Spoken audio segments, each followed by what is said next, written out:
The HOA nightmare that took down a criminal empire. Picture this. I'm sitting in my grandfather's fishing cabin, cracking open a cold beer with none other than the state's attorney general, when bam! The door explodes inward like a scene from a bad action movie. Would splinters fly, and in storms Delilah Cromwell, our HOA president from hell, designer heels crunching on broken glass, $1,000 blazer reeking of perfume that could bankrupt a small country. She's screaming about violations in jurisdiction, completely clueless that she's just committed a half-dozen felonies in front of the one person who could lock her up for good. Oh, and she's live-streaming the whole thing to her 3,000 followers, basically handing the authorities her own arrest warrant on a silver platter. 6 months earlier, I thought Delilah, let's just call her Karen, was just your typical power-tripping neighbor. Turns out, she was running a $4 million embezzlement scheme, and I was about to accidentally torture her entire criminal empire. So, what would you do if an HOA tyrant crashed your private property during the most important meeting of your life? Drop a comment below and tell me where you're watching from. I bet half of you have dealt with these neighborhood dictators before. Let's rewind and unpack how this nightmare started. The calm before the storm. I'm Marcus Henley, 52, freshly retired after 30 years crawling through muddy trenches, wiring power grids across 3 counties. My prize? Pop's fishing cabin on Clearwater Lake. 2 acres of paradise he snagged in 1963 for $800. Can you believe it? Lakefront property, now worth more than most folks' homes, built with hand-hewn logs, a stone fireplace Pop laid himself, and a creaky porch that sings memories. It's off-grid by choice, solar panels humming, well water tasting like childhood, and a septic system better than city setups. The morning mist on the lake reminded me why Pop picked this spot. He'd say, "The land chooses you, Marcus," not the other way around. He also warned, when someone wants your land bad, find out why. It's worth more than they're letting on. Then Karen rolled in, a 58-year-old tornado in designer clothes, fresh from some California subdivision, where being HOA president was her full-time gig. Her pearl-white Escalade sported vanity plates reading Rule 1. I'm not kidding. She wore her HOA badge like a sheriff's star, hell-bent on turning our rustic lakefront into her upscale resort community. What I didn't know, 3 elderly couples had sold their cabins to mysterious buyers within months of her arrival. Coincidence? Hardly. The first shot fired. It started on a Tuesday morning. I'm sipping coffee on Pop's porch, watching loons teach their chicks to dive, when I hear sharp clicks on my dock. Karen's heels at 7 a.m. on my property. 10 minutes later, she slaps an official violation notice on my screen door. Unsightly dock structure damaging community property values. Fine, $500. Compliance required within 72 hours. My dock, the one Pop and I reinforced when I was 12, was suddenly a threat to the neighborhood's real estate market. I marched over to explain that my property predates the HOA by 40 years. Her response, hands on hips in my own driveway? Everyone on this lake answers to me, sweetie. Ask the Hendersons how fighting me worked out. The Hendersons, my elderly neighbors, had downsized last month after 23 years. Something cold settled in my gut. By week's end, Karen was circling my cabin like a vulture, snapping photos of my solar panels, vegetable garden, even Pop's hand-carved porch railings. Her Escalade's chemical air freshener made me gag.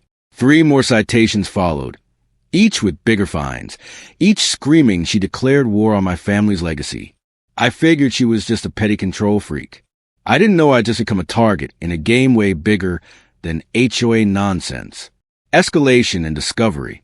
When I ignore her 72-hour deadline, tear down Pop's dock, a certified letter from Blackstone, Meyer & Associate arrived, claiming my dock violated community waterway regulations and demanding $3,000 in retroactive fees, plus a lien threat if unpaid.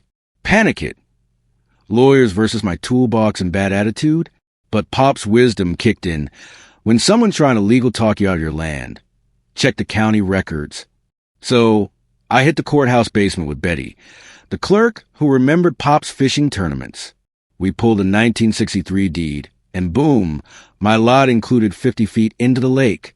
My dock was on my property, not community water. Better yet, the HOA wasn't even formed until 1998, 35 years later. Grandfathered exemptions meant Karen's rules couldn't touch me. Feeling smug, I returned home, only to find Karen's Escalade blocking my driveway like a one-woman roadblock. Reviewing parking regulations, she smirked through a cracked window, her engine humming and that sickly air freshener choking the air. A week later, she formed the Lakeside Beautification Committee, a hit squad targeting anyone not fitting her country club vision. Neighbors stopped waving, egged on by Karen's Facebook post about eyesore properties tanking home values. Tom and Susan Martinez confided she pressured them to complain about me or face their own citations. Old Mr. Peterson got hit for non-regulation window boxes, and a young couple was threatened over their kid's playground. She's got something on everyone, Tom whispered.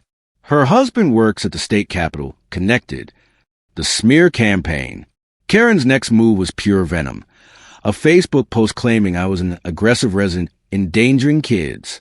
Shared 43 times. It sparked a digital mob, half from fake accounts with stock photo profiles. She even filed a baseless restraining order, painting me as an unstable threat. Judge Patricia Rise, who knew my family, tossed it for lack of evidence, but the damage was done. My name was now tied to threats in public records. The stress was crushing. Pop's recliner, once my comfort, felt like a weight, a reminder of the legacy I might lose. But then the community fought back. Retired Judge Bill Carter, Pop's old fishing buddy, warned me Karen's tactics screamed bigger crimes, likely money-driven. The VFW Post, where I've been a member for 20 years, called her accusations baseless. The Historical Society praised my cabin's cultural value. Even the environmental group lauded my sustainable setup. Hope started to replace stress. The paper trail to justice. The breakthrough came while sorting paperwork for my meeting with the Attorney General's office. A tiny footer on Karen's violation notice caught my eye. Fines payable to Lakeside Estates Community Improvement Fund, account number 847291. Suspicious, I returned to the courthouse. Betty pulled the HOA's financials, and the numbers were a mess. Over 2 years, they collected $280,000 for dock repairs that never happened. Another $150,000 went to Cromwell Grounds and Maintenance, owned by Karen's brother-in-law, incorporated after she took over. Insurance claims for non-existent storm damage totaled $95,000, and $5,000 monthly went to a shady Clearwater Property Solutions tied to Karen's P.O. box. It was fraud, plain and simple. Karen's harassment wasn't just personal. She was tanking property values to force sales to developers while skimming community funds. The Hendersons and others had been coerced into selling below market value. Their homes flipped for profit. Pop's advice rang true. Corruption's always bigger than you think. Setting the trap. My lawyer buddy Chuck connected me with the Attorney General's office, investigating statewide HOA corruption. They saw the same pattern. Harassment, fake citations, lowball sales to developers. My evidence, documents, recordings, timelines was the missing link. FBI agent Rebecca Torres joined, tracking a regional fraud network. We planned a sting. Attorney General Patricia Williamson would announce new HOA reform at my cabin, baiting Karen to crash it. Hidden cameras, undercover officers, and rapid response teams were ready. Karen's predictable obsession with control would be her downfall. Her sabotage escalated. Tampered solar panels, a cut-boat dock chain, even industrial drain cleaner poured into my septic system. Each move was caught on camera, adding to her rap sheet. She targeted my supporters too, hitting Jake's electrical license and the VFW's bingo nights. But her desperation made her sloppy. We monitor her phone and social media. Catch her plan to live stream a confrontation with the Attorney General, framing herself as a victim of political persecution. The grand finale. The morning of the meeting, Attorney General Williamson arrived, calm and sharp, reviewing evidence at Pop's table. Then we heard Karen's Escalade roaring, gravel flying, her crew shouting about camera angles. "This is it, folks," she declared on her live stream, storming my porch. "We're exposing government corruption." Crash. She kicked down my door, splintering wood, and charged in, phone high, ranting about political persecution. Williamson didn't flinch, calmly flashing her ID. Mrs. Cromwell, you just committed multiple felonies in my presence, recorded by your own broadcast. Karen froze as Agent Torres, an FBI agent, stepped in. You're under arrest for fraud, extortion, witness intimidation, and harassment. Handcuffs clicked as her phone, still streaming, hit the floor. Her 3,000 followers watched her empire collapse in real time. Neighbors gathered, stunned, as Karen was perp-walked past the dock she tried to destroy. Her Escalade, with its Rule 1 plates, was towed as evidence. Justice served. 3 months later, Karen got 3 years in federal prison, $340,000 in restitution, and a lifetime HOA ban. Her husband, Robert, resigned in disgrace, getting 18 months for conspiracy. The HOA was dissolved, replaced by a volunteer association with no fees or citation power.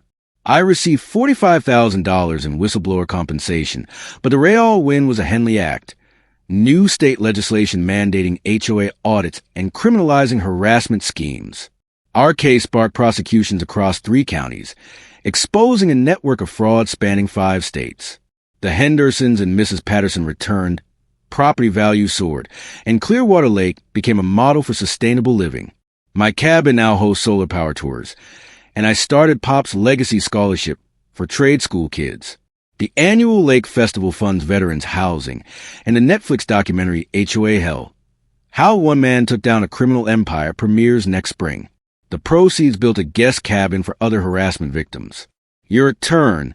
I'm back on Pop's porch, watching loons glide across the lake, solar panels humming, no more heels clicking at dawn. David beat Goliath because he fought for something bigger. Now I want your stories. Drop a comment with your HOA nightmares. You're not alone. Hit subscribe for more tales of everyday folks toppling corrupt systems. Next week, we're diving into the city councilman who messed with a veteran's food truck until the Pentagon got involved. Thanks for joining HOA.